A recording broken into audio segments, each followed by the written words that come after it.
Shabbat Shalom and happy Passover. Having just completed the Seder last night, we now lift our eyes towards the rest of the holiday. The remaining days, Chol HaMo-Eid Pesach, building in intensity to the last day, the final day of Passover.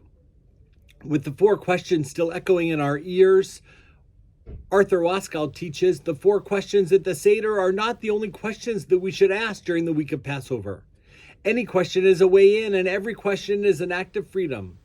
So let us ask new questions, he said, our own questions.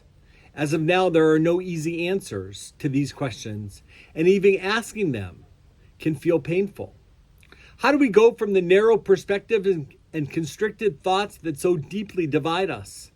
How do we soften our tender, vulnerable hearts in a world of such violence and pain and fear?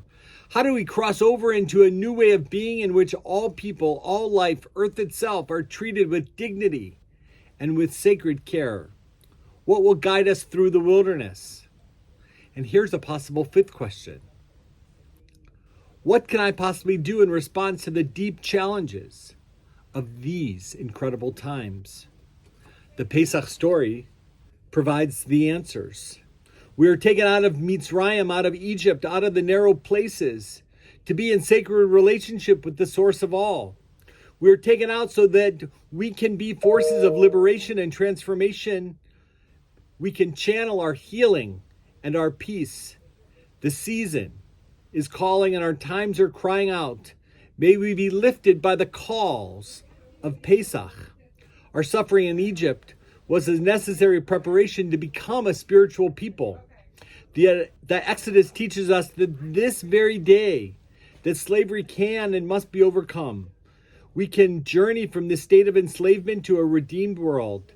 Pesach, according to our tradition, is the very time when the future redemption will occur.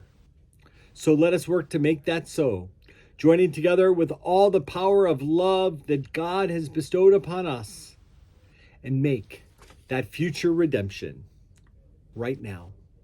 Shabbat Shalom.